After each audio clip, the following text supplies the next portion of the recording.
Tom, it's time we'll start. Gurvinder, people are joining in. Good morning to everybody and a really, really warm welcome to all the members of not only ISTD but also IFTDO. A warm welcome to everybody who is present over here. This is the 9th outreach program, and the outreach program was decided upon with one single point agenda that there are so many programs that we do for the chapter heads or the professionals, but there was no way in which we were reaching out to all the 12,000 plus members that we have in India. Outreach idea came about with the understanding that let us connect from the headquarters with all the members and the 500 institutional members that we have all across India. And today is a special occasion for us because not only ISTD members, but even IFTDO members have joined us today.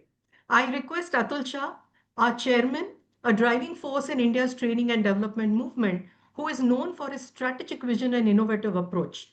He is redefining how learning creates impact. A leader with purpose, he stands at the forefront of shaping future-ready professionals. Over to you, Atul. Thank you, Madam Nivdata. Compliments to you because when we started Outreach 1, we had the drive, we had the motivation, but that, like we said, is easy. Motivation isn't too tough to have, but the challenge is discipline and consistency. We thought we'll actually manage at least 5 outreach sessions. We are at outreach number 9, and we plan an mega ISTD-IFTDO conference online for about 3 years with about 10 speakers in the coming month. This amazing journey of consistency is something that we have all been inspired both by ISTD and IFTDO. We are both 50 plus years in the service of training and development. Many organizations have come, had their time under the sun and slipped off, but we have stood the test of time and only got better. To all of us in the T&D fraternity across the globe and our 52 chapters in India, we compliment, we applaud, and we appreciate your undiluted commitment and sincerity to this movement in helping people discover themselves. We're extremely delighted to share another insightful session from a man whom I had a chance to rub shoulders with at Jakarta. His session was probably the most interactive, and Krupa, who was here with him, who has been after me, when are you calling Mr. John Blake?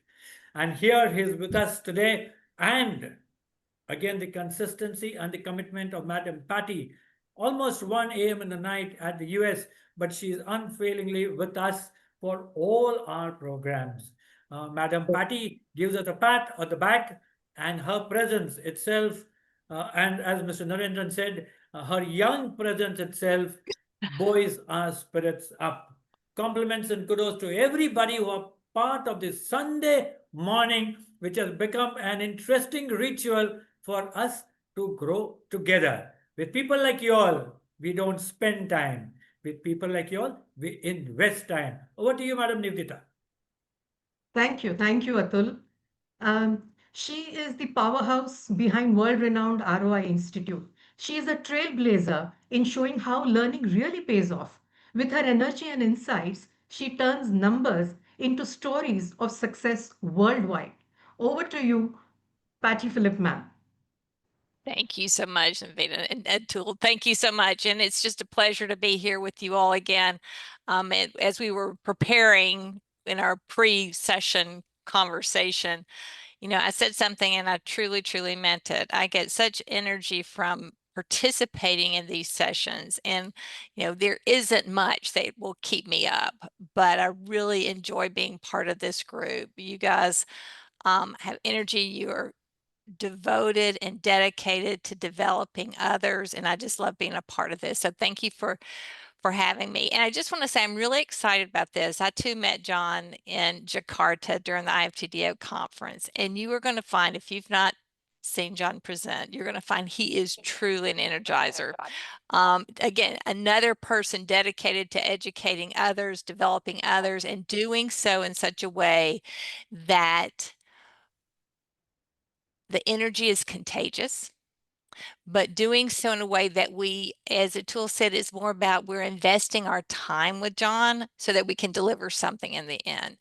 And these days, accessing resources on the web, I mean, there's so many of them out there, but knowing what the resources are that can help us better develop, train, educate others is really a gift. And so I'm really excited about the topic, and I'm excited about the person. So thank you for letting me join you. Tool, always thank you for the invitation.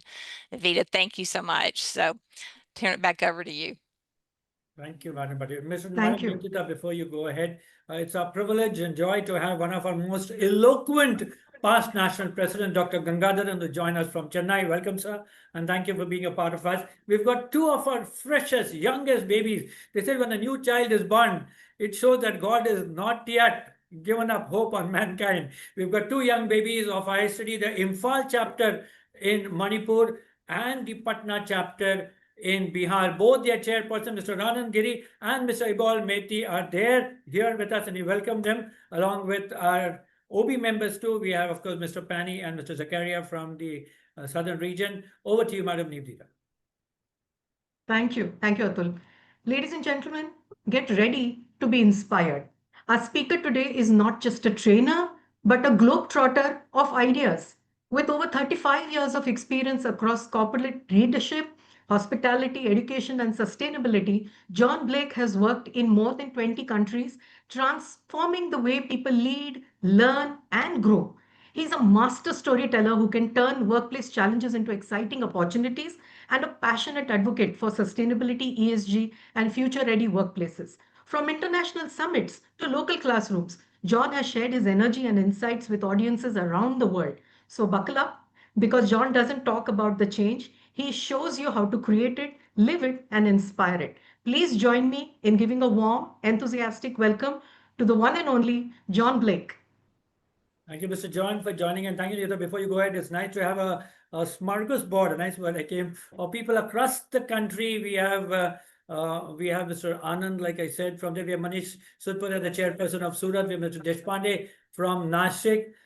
We have Mr. Gaurav Manjrekar. We have Mr. Rana Pathak. We also have with us in our midst Krupa from Goa, the chairperson, and a range of people from across the country, including Mr. Rajesh Kumar, Dr. Gundmala from Chandigarh. We have Mr. Sambat Sivarao, our past national vice president from the southern region. And we also have Vicky, who joined us from Abu Dhabi. Over to you, Mr. John. We are all ears. Fantastic. Thank you, Mr. Atul, and for the warm invitation and the welcome that I've received, not only in Jakarta for IFTDO, but also ISTD. And I appreciate, and it's already been said this morning, but I appreciate the fact that on what is probably generally everybody's day off, you're here to do some professional development and help yourself to grow so that you can help your learners to grow. And I'll start by saying that one of the passions, why I'm so passionate about Train the Trainer and about supporting education and educators is because I see the dissemination.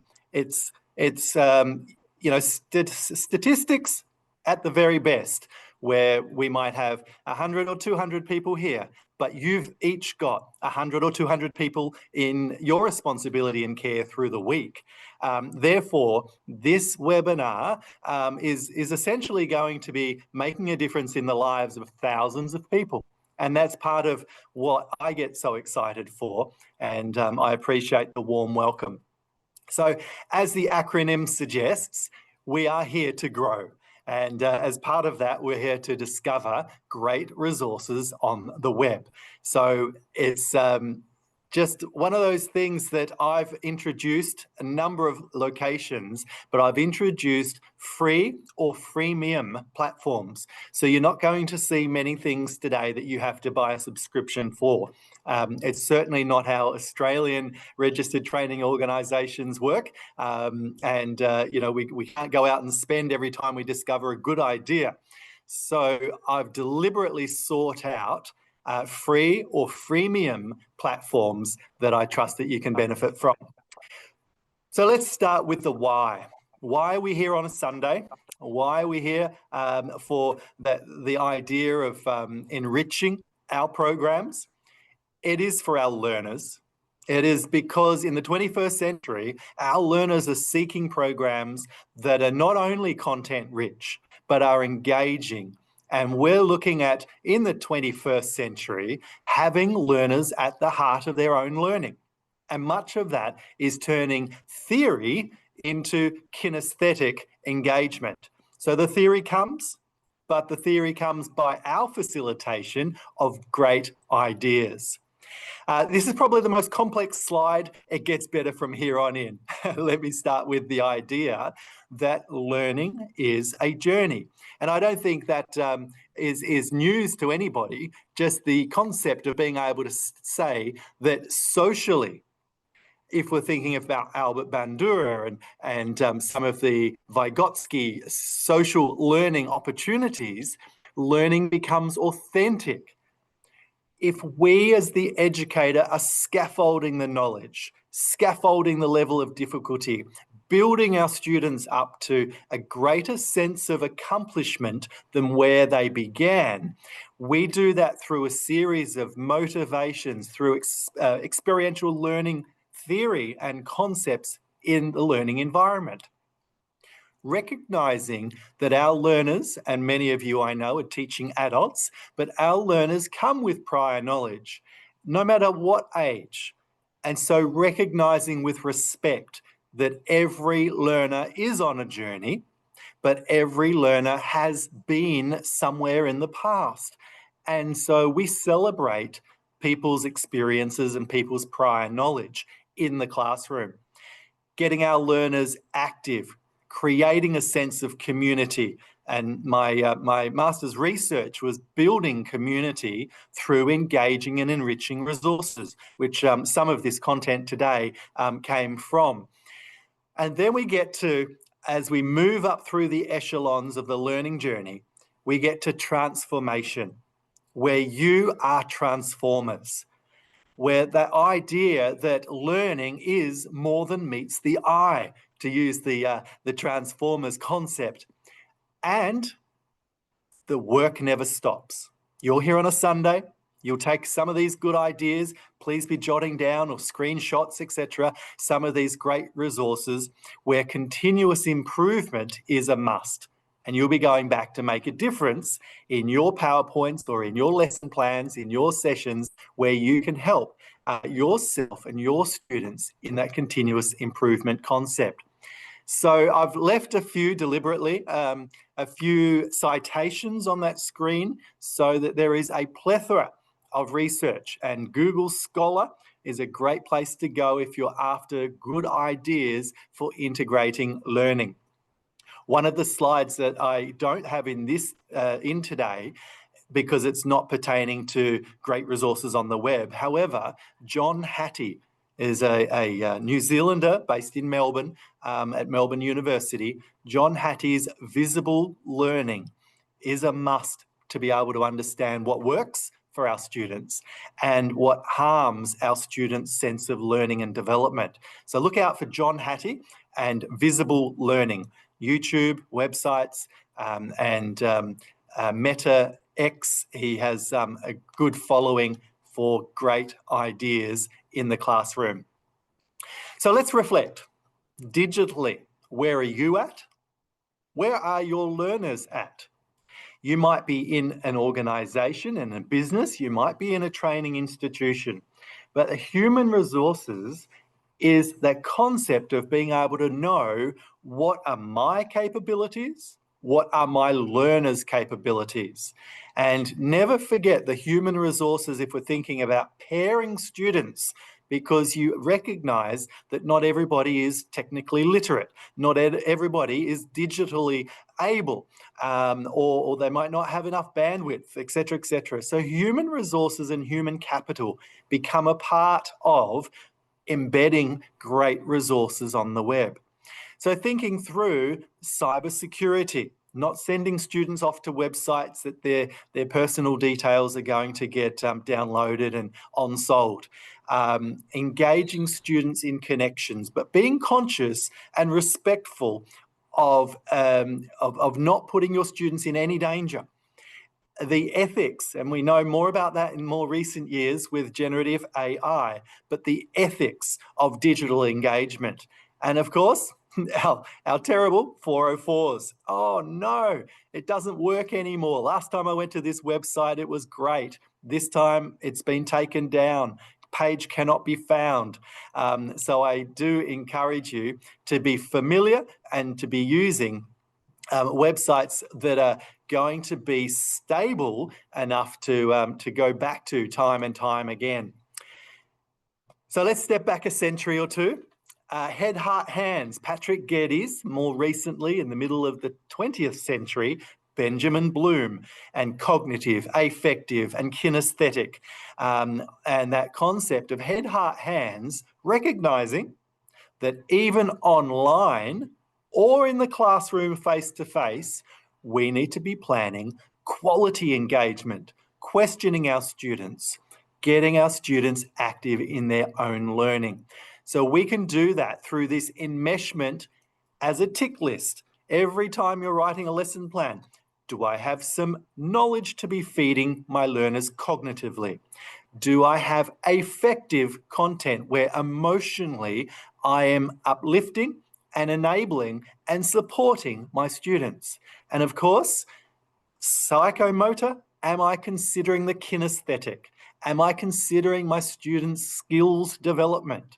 And we keep all three of these at the heart of our training and planning.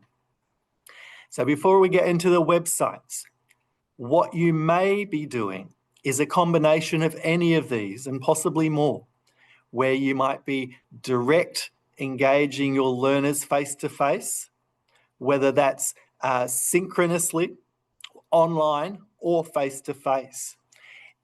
Asking direct questions, asking indirect questions, teaching directly to students or teaching indirectly to students. That concept of being able to have learners learning without you even opening your mouth. So when your students step into your classroom, the posters around your room or the waiting room, if you're online, the waiting room slide, having something educative where participants are able to be learning even before you start class. Flipped learning, that's where your students are learning before they get to class. You can save some time in class, having students watching video, finishing content, learning material before they turn up to your sessions. Getting students actively involved in discussions, or kinesthetically via gamification. And I'll show you a few sites today with that. Collaborative learning, differentiated learning, where you've got, if you're thinking of the Universal Design for Learning from America's CAST, C-A-S-T, cast.org. And the Universal Design for Learning, the fact that all 30, 40 students in your class, not everybody has been cookie cutted and everybody is able to learn differently, able to think differently. So that cookie cutter mentality, that's gone in the 20th century. And through differentiated learning, we're able to invest and uplift students through their unique differences, through their neurological differences, and we're able to support learners as we go through. So there's the backstory, there's the why. Now here comes the how. So get your pens ready, get your screenshot and Microsoft Word document or something open to be grabbing down some of these great ideas. So you've got yourself a PowerPoint, a slideshow, lovely. Why does the photograph have to be square or rectangle? Or is there even a photograph? So mixkit.co. Oh, I'm sorry. On that list, that's my mistake. It's mixkit.co. Okay, take the M off mixkit.co. Is 15-second moving images. So you can download for free. Just as a side note, Envato is a product software company that that also advertises on Mixkit. So be careful you're not clicking into Envato, because that then takes you to another website. But Mixkit.co will get you these images that move, and thematically it might be just what you need on the day of your teaching. As you think through some of the ideas, timers, for instance. So the online stopwatch, I've got the website there at the bottom of the screen. As you can hopefully see, the image moving now. Online stopwatches give students an idea that this 1 minute, 2 minute, 5 minute exercise has a legitimate countdown. And then the stopwatch becomes your support. While we're talking about the images and the watches and the clocks, etc., semiotics is one of my favourite words. If you're thinking of signs, sounds, shapes, symbols, semiotics is your go-to. Are you representing information through appropriate imagery? The rule of thirds, I've tried to demonstrate even here on the screen. The rule of thirds, actually by Thomas Smith back in 1797, who was a painter originally, divided a rectangle canvas into 9 even squares. And we can more or less do that in our Hollywood and Bollywood and on our Zoom screens and on our PowerPoint screens, where we effectively put the most important content on the left-hand side. On the right-hand side, you put your garnish. So my image of the clock here is the garnish. My photo, my dot points are the most important thing. But you'll notice there's a balance now. I've got 1/3 text, 1/3 photo, and 1/3 surrounding white space or blue space. And the reason I use dark coloured backgrounds is for your learners so that they're not going away with eye strain. Lots of fluorescent lights in the room, lots of white space, lots of white noise visually. So having some darker toned backgrounds in your slideshows will help your learners to be able to look at your content longer. Cascading text I've demonstrated here, where your smallest, if you don't have a numerical necessity of having first, second, third, fourth, then a cascading text just aesthetically is a pleasing waterfall of words. And you start with your smallest word at the top and you have your longest word at the bottom. And so there's some order and structure and neatness in your PowerPoint design. Mural.co and Miro.com. These two websites are both collaborative platforms, and I won't take you to mine today, but I use Miro prolifically to be able to have students join me, and just like in a classroom, you'll have sticky notes, you'll have copy paste opportunities, you might put some YouTube links in there or some activities, some drag and drop. Any website URL you can drop into Miro.com, and then you can send your students, focus your students in the room together where you're moving together, but also provide them the opportunity as a repository and as a visual engagement opportunity. So collaborative platforms, I thoroughly recommend Miro.com. Hopefully 2025, if you do not have a Canva account yet, why not? Canva has a prolific amount of templates and displays. There's a lot of there's generative AI content within Canva now, slideshow possibility and opportunities from templates, as well as, of course, you might have letter templates or CV or resume templates, etc., etc. So Canva.com, great space for. I've already introduced you to Mixkit, the moving images. CNN style, and that's, by the way, grab your phones. That's just a YouTube tutorial to do something a little different on your PowerPoint as overlay. So visually, you have some opportunity. But this is my CNN scrolling text, and I've just changed QR code. So if you've grabbed that last one, click again. This is the recipe of the scrolling text, or the ticket text as it's called. And so you've got the opportunity of just embedding 2 text boxes and a little bit of timing that takes about 37 seconds of your life to be able to say, happy birthday, Mr. Atul, on the day of, etc., etc. That idea of having in your class a running thematic text. You would not do that on every slide, of course. Now, I'm sure your learners will have a phone in their pocket, yes? So what are you doing with that phone in your student's pocket? I trust that you're not embedding the idea of a URL, Universal Resource Locator, on every slide. Oh, dear students, please type in this URL 40 digits long. No, what you do is you make friends with a QR code reader. And if you're not already putting QR codes, as you've seen, I've done a few already today. If you're not already putting your QR codes up for activities, now's a great time to start doing that. So then the students are able to bring their phones out, point at the screen, and participate and engage and compete, whether that's through gamification or contribution on a Padlet or some such contribution platform in your class. So the QR code readers are a great idea. Now, 2025, we cannot have a great resources on the web content development webinar without mentioning generative AI. So a big fan of Mo Gawdat, formerly from Google, but I love his quote: "The teacher who controls AI has enormous power." I take some liberties, okay? So get to know platforms.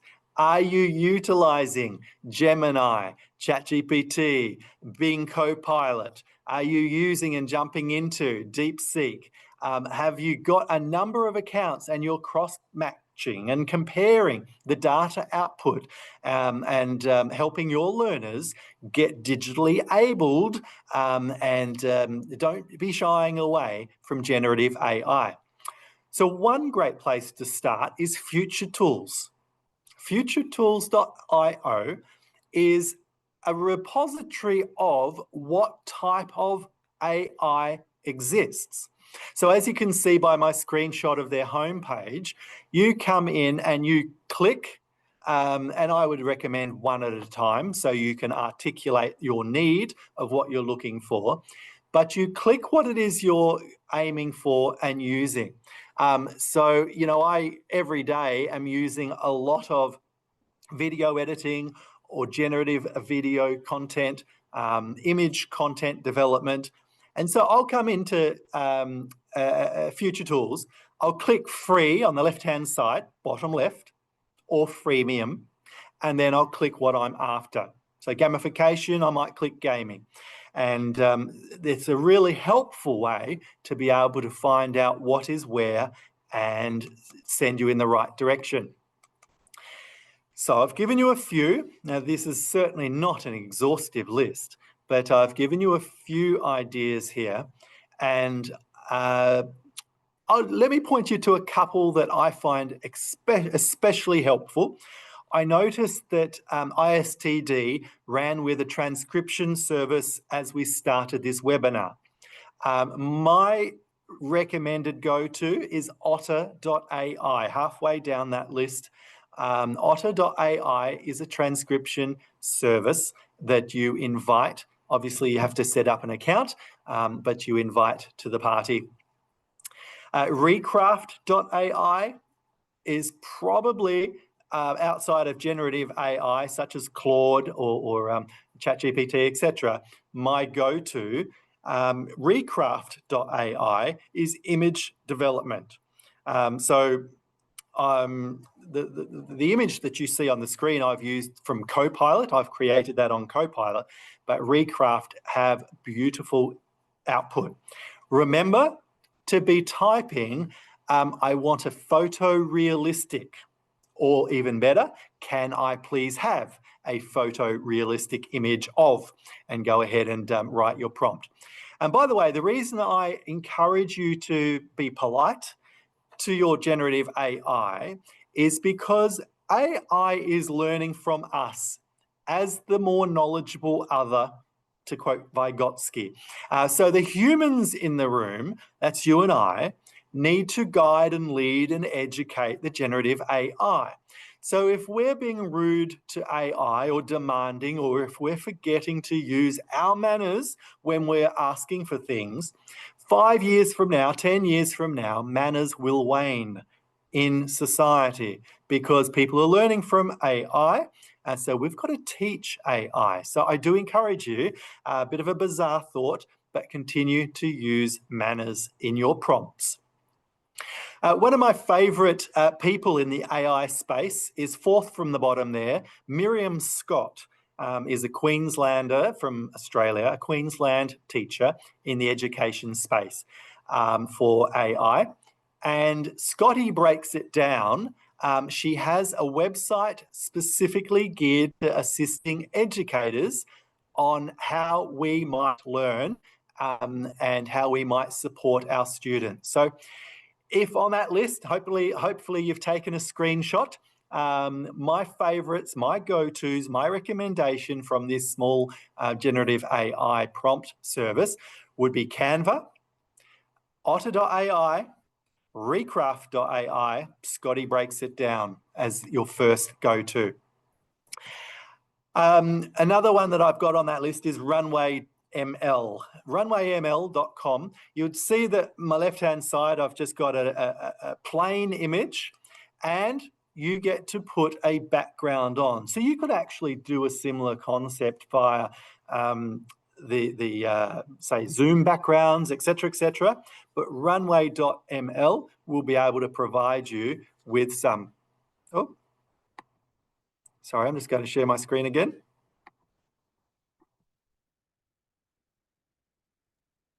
John's Quite sure what happened there. Strategic timeout. Right. What's that? No, I said you took a strategic timeout. Oh, yes, exactly. So I know you're all honest people. So we certainly don't thieve and steal from Google Images, but there are many ways that we can continue to use images that are legal and allowed, copyright-free, royalty-free, and the perfect pictures exist. So I've given you a number of websites here for images to go and find. My personal favourites are at the bottom: Pexels, Pixabay, Recraft, and Unsplash. These are all image resource generation sites that you're either creating images or finding images that the photographers have put up there and allowed copyright, royalty-free, no payment required. Stay away from, if you're trying to support your college that you're working for, some of the big names, Shutterstock, etc., simply because you're paying $1 image. If you're, inverted commas, stealing from Google Images, then it's got a watermark on it, or the pixelation looks unprofessional. So these websites are great for finding thematic content, and this particular one, as I showed earlier with the raining confetti, is an example of what you could get from mixkit.co. I've got it correct there, I notice. So a couple of ideas if you are using Google.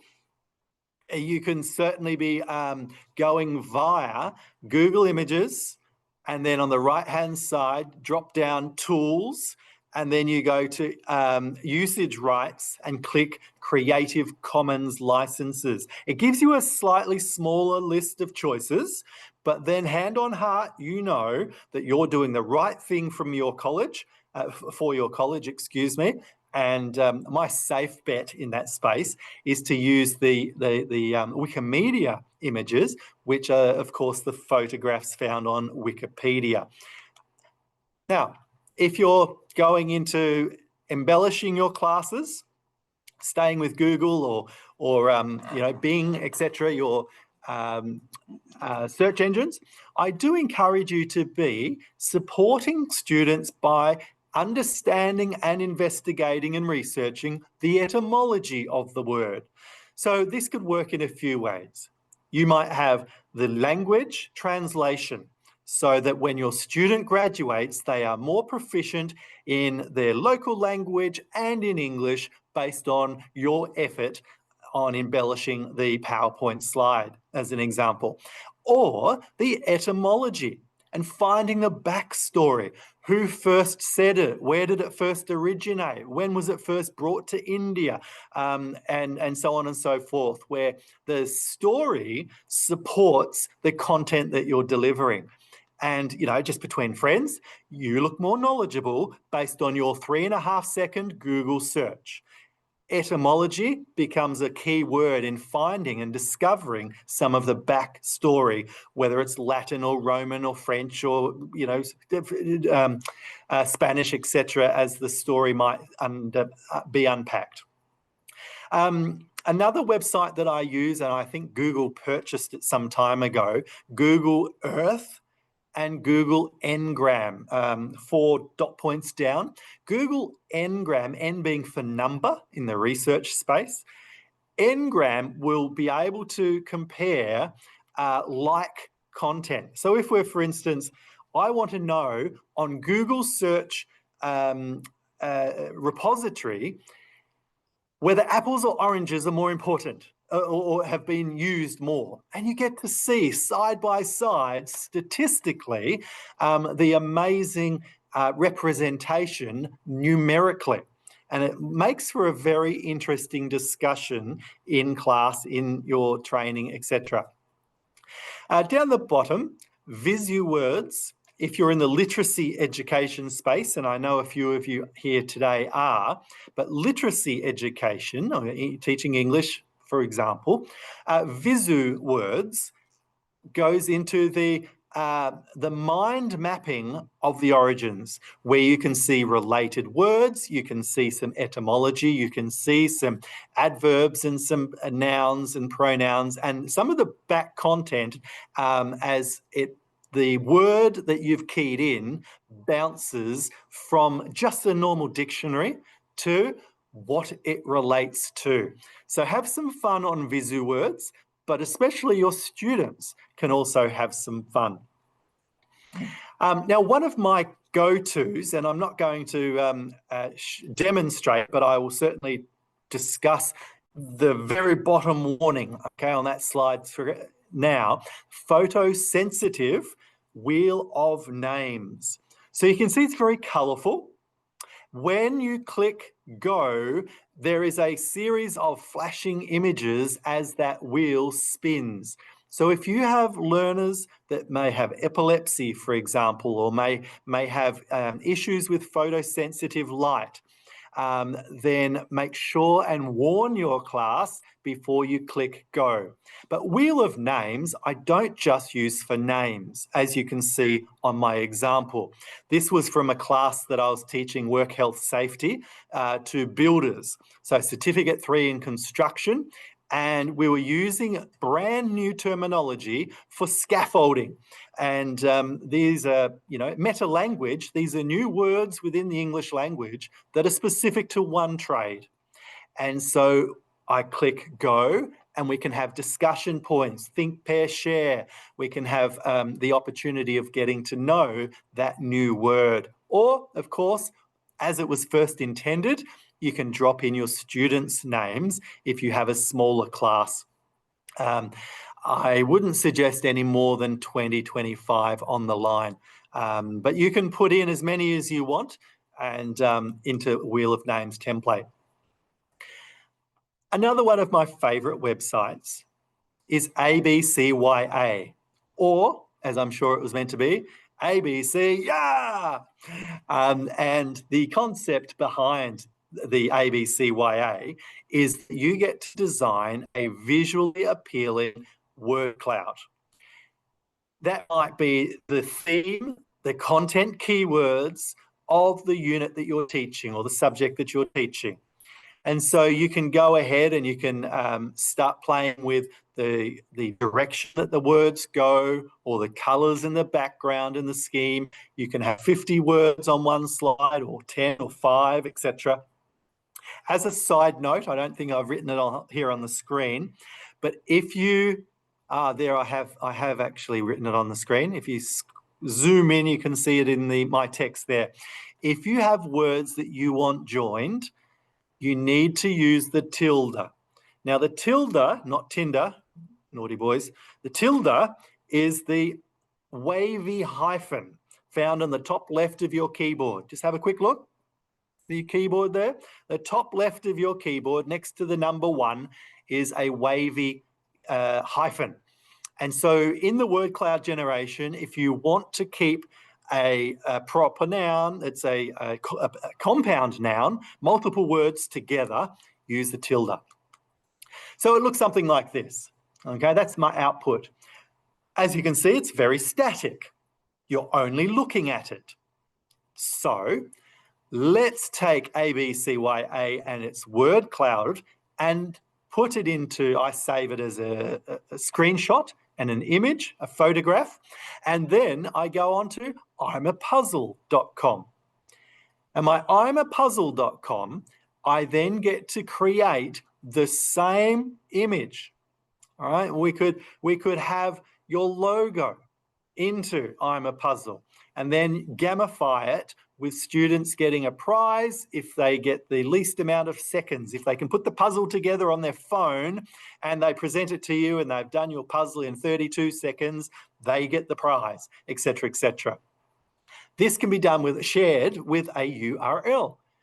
So if you're teaching from a learning management system, you can design on imapuzzle.com, you obtain the link, as you can see, step 8 there, copy link to clipboard, and you paste that link into your URL, and there it forever stays.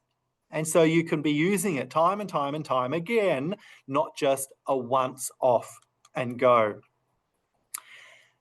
Of everything I'm showing you today, this is my first resource that I ever used, and the teacherscorner.net.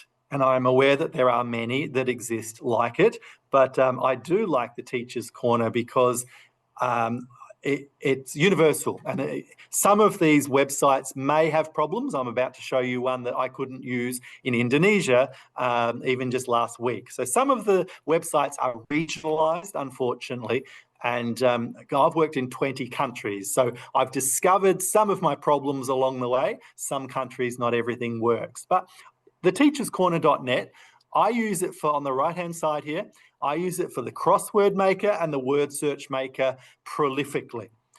Now, the word search maker, you could then, depending on how your data projector in your classroom is situated, you could have it over a whiteboard, and the students are coming and getting out of their seats, coming to your whiteboard and finding the word and drawing on your whiteboard.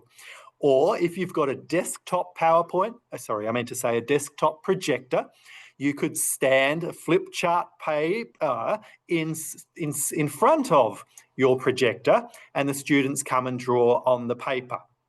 So I would use that for class engagement. Whether for a handout, changing next website, whether for a handout or whether online, whether URL or on your students' phones, crosswordlabs.com stands alone from the hard copy. Okay, so the teacherscorner.net is just static. However, crosswordlabs.com is engaging, interactive, and the students can type into it. Or you could print it and hand it out on a piece of paper. So get familiar with Crossword Labs, one of my favourite, especially when you're introducing key terminology. So if you're teaching English, as I have in years gone by, you're putting in verb, adverb, pronoun, preposition, all these fancy meta language into something like Crossword Labs. So the students are getting used to, familiar with how to spell it.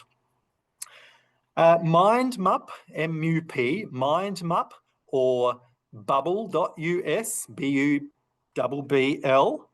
Okay, so don't spell it like the bubble. BUBBL.US. To competition or competitive sites to Poplet.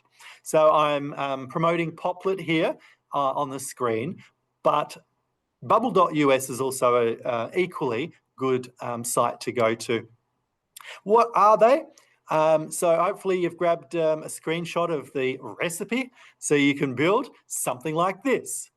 And so you can embed photographs, your own key text, and for a mind mapping exercise, you get to link, and then you click on the box and you create a sublink and a sublink. And where does that go? So neurological dissemination of thoughts, engaging cognitive ideas, but done in a visually aesthetic and professional way. And you can change the color of the background. I do a lot of work in Malaysia and Indonesia, and so lots of color in that part of the world, as I know even in India, as you celebrate this week with a color every day for the ladies. And so lots and lots of color, and you can choose how to go about forming some of that color either within the text box or behind it. Just a few more before we finish up this morning. Answer Garden. So many of you will already be using Menti, M-E-N-T-I, Mentimeter.com or Kahoot. You might be using, so some of these websites where the students are contributing to an online word cloud. Answergarden.ch is a great resource where students, and it's only black and white as you see on the photo image there, but your students can be contributing to a live word cloud, especially if you've got a large number of students in your room. So I know some of you are teaching university and you might have 40 or 60 students in the room. So you put up the URL and everybody in the room can contribute. And there's a quick little template as to how to go about, write your question, click Classroom. I would recommend you click 40, not 20, okay? But 40 characters gives your students the opportunity for a small sentence, if you like, or a few longer words. Be aware on these free and freemium websites, be aware that you're not accidentally clicking on advertisements. So, you know, there's a lot of companies that surreptitiously mimic, hide, look like, and, you know, they convey as if they are part of the original website. So just be mindful that you're creating a safe place for your students. Now, I mentioned just a few moments ago the concept behind geographical specific access. Learningapps.org is a beautiful website that I can create drag and drop from HTML5 software, drag and drop or crosswords, timelines, etc. A number of things. I think there's even spin the wheel on this one. However, I'm not able to use it in Indonesia. So I can use it in Malaysia, but not in Indonesia. So geographically, there are some places that it may or may not work. Check it out before you get too reliant on the idea behind it. But if it works in India, I do encourage you to be getting yourself an account and using learningapps.org. Very easy to create. Not only the account, but the resources based on their soft copy templates. So as you move forward toward teaching in a class, you're probably using video. Why do I want you to use video? Why do your students want to use video? Well, it's because it helps students with language. It helps students get involved having somebody else supporting what the lecturer is saying. And there are ideas, if you are creating your own video content, that the learners are then effectively doubling the amount of time that they learn from you. Few caveats in this though. Video plus activity. Please don't just have passive video standing alone as content only. Video plus discussion, video plus exercise, video plus questions, video plus forum contributions, etc. And the other, based on research, the other idea for video is just to be mindful of the length of video. Optimal, 4 minutes, 5 minutes, that sweet spot in there. 1 minute, almost not worth clicking. 10 minutes, getting a little long in the tooth. So that beautiful 5-minute aim for a video is really good content. And that comes from not only one source, but a number of resources where there's been quantified research done based on learners suggesting what they are interested in learning from. So avoid lengthy videos, avoid spelling mistakes or grammar mistakes. SIC, okay, sick. I've done that on purpose. Make sure that you're linking your video to a theme. Don't have a video as entertainment only. It's got to be related to something that you're teaching. If you are creating your own video, avoid distracting backgrounds. Avoid check shirts or polka dots, you don't want the learner's eyes blurring, okay?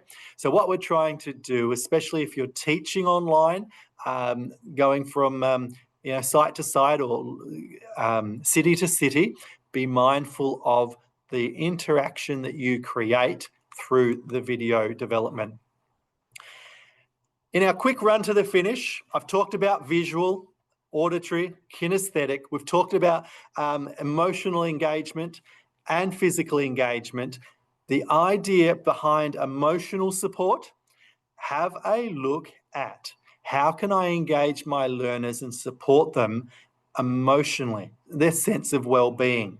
So a few thoughts around that. Charlie Mackessy's got a beautiful online presence, but a community calendar where you are wishing somebody the happy festivals, where reachout.com, you are emotionally getting recharged as an educator, so you might support somebody's mental health.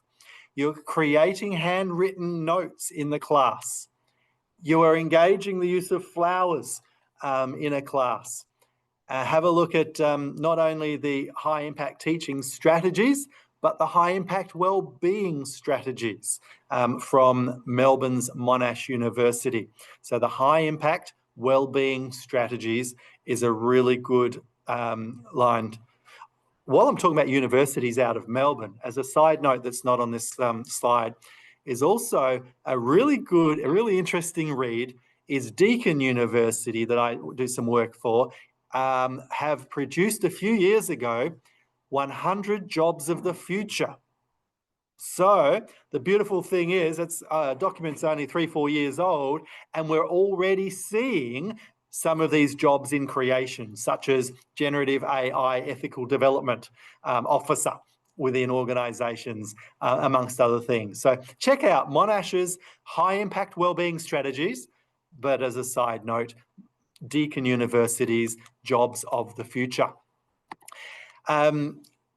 If you're teaching online or in class and you need your learners to focus, so that idea of being able to ground your students, supporting them with what are 5 things that you can see around you, what are 4 things that you can touch around you, close your eyes, what are 3 things that you can hear around you, what are 2 things you can smell around you, what's 1 thing that you can taste. And the 4 square, the box breathing, it's called, the 4-sided square breathing in, breathing out. My apologies, breathing in, hold, breathing out, hold, breathing in, hold, breathing out, hold. Not that fast, obviously. So jump into YouTube for that. So to finish, 5 Ps. You heard right at the start that I also teach sustainability as one sector of my career development of schools and enterprise and businesses. And we have people, planet, prosperity, partnerships and peace, my 5 Ps for sustainability.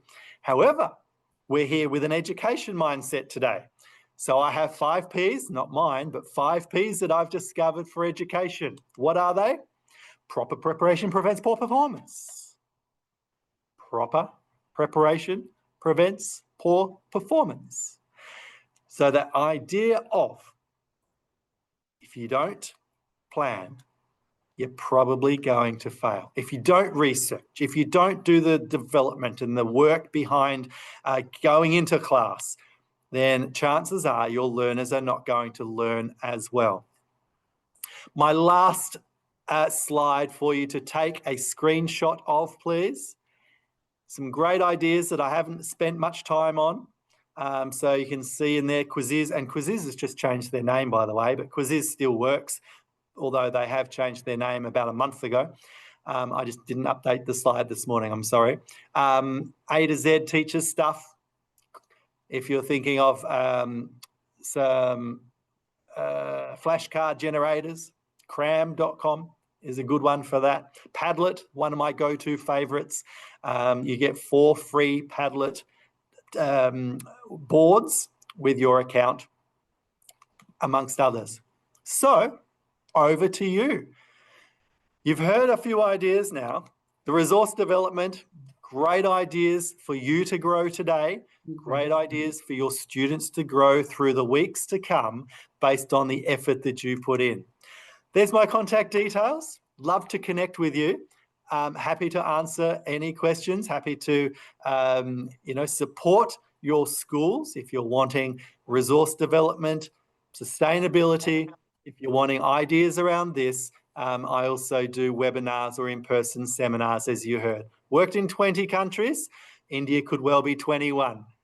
Thank you very much. Enjoy the rest of your day. I'll take questions if you have. Back to you, sir. Over to you, Thank you, Nidita, madam. Thank you so much for that absolutely practical input. If you look at the chat box, you will see that a lot of people are requesting for the recording for the simple reason that whatever you have said is 100% usable and relatable to each and everyone who has attended over here. Obviously, they not only want the recording, if possible, they will grab you off the screen and keep you to themselves. I think that's the mood over here right now. We have a few questions for you. Nirmal, I'm just reading the names on the screen, so if I'm missing any prefix, I'm so sorry. Nirmal, ask your question, and keeping in mind the shortage of time, let's keep the question to the point. Sure. Thank you so much for inviting me. Amazing session. My question is, I'm a trainer, soft skills trainer. There are a lot of experiential activity-based sessions that we do. In-class activities, students prepare, work on their videos also. However, when it comes for me to present students' work, classroom activity to the upper management, I face a challenge. How do I send it? A typical Word report does not really is very impressive. So I would want to know, is there any tool that I can use to showcase the class activity that my students have done? Great. 100%. I would be recommending, and I use it for often I'm sitting in Australia and I'm teaching in Malaysia as an example online, and I would use Miro.com because the students are able to do all of their own work. Let's say it's a poster.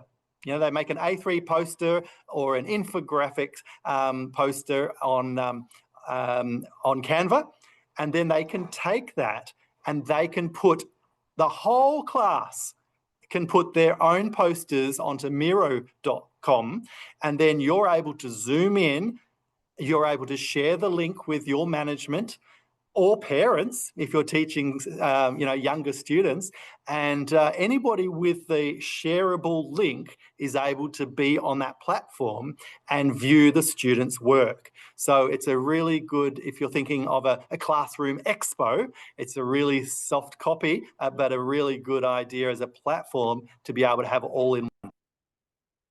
Thank you so much. That was an excellent question, Nirmal. Thank you. I'm sure many of us have benefited from that answer. I read the alphabets HP. HP, sir, all yours. So please unmute. HP, do you Others have who a have question, questions, sir? please virtually raise your hand. Sorry, John. That was a Prerak Desai, I think HP. Prerak Desai ji. If you could unmute, I think your hand is up for a question.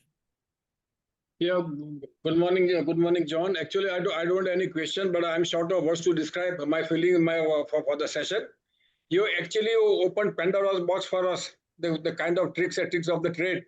And I think I would request you to give me your mail address, because I need all these things need to sink in me before I raise any question. It was amazing session, or awesome session for us, especially for me. Thank you, Prerak Bhai. Yeah. I'm sure many of sir. us echo just that sentiment. I'll drop my details into the chat. Absolutely. Any questions to be asked? Atul, anything? No, I think just a question personally about Mr. John Blake. How did you get into this? It's been, for somebody to be actively involved in something like this, would it take time, or is it overnight? Or it's been years of hard work for you to get into all these tools? It's been years. The quick backstory is I was a chef by trade, and September 11 decimated hospitality in the region I was working in North Africa, and I moved into a hospitality training college. And in the hospitality training college, I started resource development, and I moved there from then into an American language center teaching English.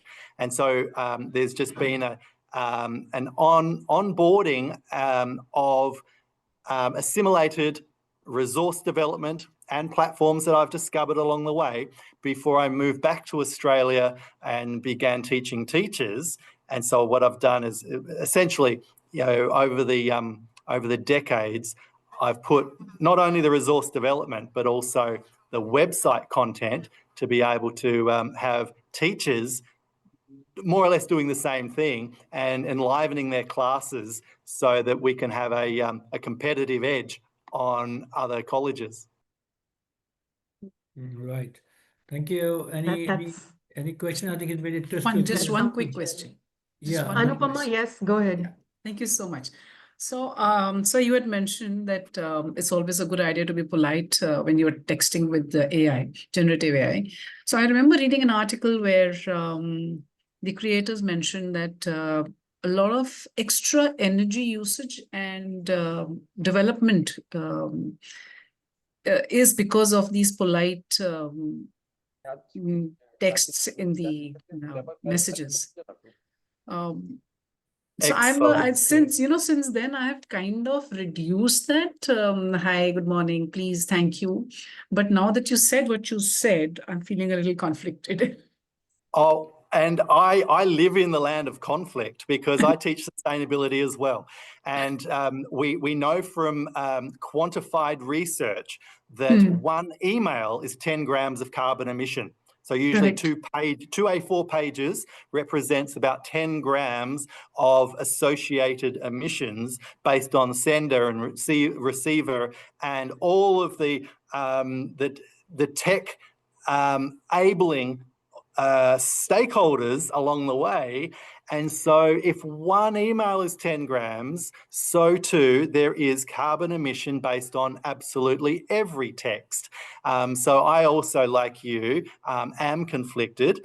But from a literacy standpoint, from a human development standpoint, I would err on remaining polite. The politer side. Because I'm trying to train AI, in my mind, I'm trying to train AI for the future. Okay, thank you. Question from Mrigya Bhatia. Yeah. Atul, can we take a couple of questions? Yes, yes. Yes. Mrigya Bhatia. Yeah, a very good afternoon, ma'am. Actually, I was not able to attend the entire session, and the session which I've attended was really interesting. So I only request if you can provide the entire session recordings. It will be very helpful to us if we can take permission from sir and provide us a link of the recordings. Okay, we'll check. We'll try to do that. Yes. Okay, sir. Thanks. Anybody else? I think could we have our videos on? We usually have a nice family photograph for all of us who've attended. It's been part of our closing valedictory sessions. We have the cameras on. And as the cameras come on, we thank Madam Nidita, Mr. Ashwini Kumar, Madam Sunanda Yadav, Carolina, Dr. Narendran, Dr. Rana Patak, Gaurav, Manjakar as Gurvinder ji takes the photographs, Mr. Ibol, Maiti from Imphal, Dr. Gurmala Suri, Irma Rice, Dr. Gangadhana PNP, Kiran, Krupam, Dr. Manish Sudpura, Sambasiva Rao, Sir Pani ji, Patty Philip, Madam, thank you for still being there till the end, Trivedi ji, Rajan Sinha ji, Rajesh Dubey from Kakrapar, Rakesh Ramchandra Shukla Pune, Sachin Chaudhary, Shobha Venugopal, who's spearheading a NatCon in Bangalore, Simantani Bhavsar from Philippines, or I think she's in Malaysia now. Sunil Abral, the chairman of our advisory board. I mean, he heads our past national president. Privileged to have you here with us. Vicky from Dubai, Vikas Chaudhary from Bhopal, Vayan Kaushal from Delhi, Sukrit Shom, our prolific trainer from Kolkata, Prerak Desai from Vadodara, Amruta, Preeti Kaushik, Bharat Patel ji, Dhanshri, Molly, Anupma, Kaushawa Hasar, and several more. Thank you for being with us. One thumbs up, please. And Gurvindiji, your camera is shining. Ladies and gentlemen, don't just have a bad day. Don't be happy with a good day. Have a great day. Customer satisfaction is passé. Customer delight is out. Customer ecstasy is in. Expect a great day and you'll have it. Thank you very much. And Madam Patty, for you to be here till the very end. And John Blake taking us on this very exciting, in a sense, virtual journey. And we would require to have more of you soon. Like Madam Patty inaugurated our postgraduate program. We run a PGP program, probably the most unique program across the globe, a PGP program in training, learning, and development of 15-month-long program. Madam Patty had inaugurated it. And we have a program on AI, a subject. Now we would want you to take a small capsule on that if you're willing to for our students. So thank you for being with us. Final words, of course, come from Nivtara Madam. Thanks, Mr. Gurvinder. And Madam Patty would like to say a few words before Nivtara Madam brings the curtain down. I just want to say thank you so much, John. It was amazing. And I agree. The recording would be wonderful. I tried to keep up with the list. So thank you. Probably one of the most practical webinars I've attended in a long time. So thank you so much, Atul. Thank you again. And thank all of you for what you do for the talent development industry. Thank you. And Madam Philip, Madam Patty Philip runs the ROI Institute, which has been doing humans work and much acclaimed and recognized program institute that gives certification on several programs. So we hope to be associated soon. Madam Nivdita, you have touched number 9. Number 10 is round the corner. Yes, we will do number. I hope we keep on with the double digits for a long time to come, Atul, and hopefully for the next 2 years with a similar tenure from you, it would be God's blessing to all of us. John, thank you so much. For those of us in India, Patty, so happy to hear that you are up so late in the night. But for us here in India, this has been the best Sunday brunch ever. The mostest delicious Sunday brunch ever, because it's going to keep us full for a number of months. It's going to take us a number of months to decode everything that John has put on our plate before us. And it's going to be one hell of a learning for us. So John, thank you for all your effort for making that absolutely fantastic PPT for us. This is what PPT should be, jam-packed full with learning and knowledge, and with the underlying humility of what you have tried out and what you tell us not to do. I loved it that there were disclaimers at the end about ethics and about what to do and what not to do. So John, absolutely indebted to you. And I'm sure that you can see the mood over here is one of utmost gratitude to you. Thank you so much for being such a wonderful resource person. Patty ma'am, I think we are all going to say thank you, because your very presence means so much to us, because you bring IFTDO with you wherever you go. So for us, you represent the entire IFTDO's presence over here today. Thank you so much. Atul, thank you so much to you for your constant visionary leadership.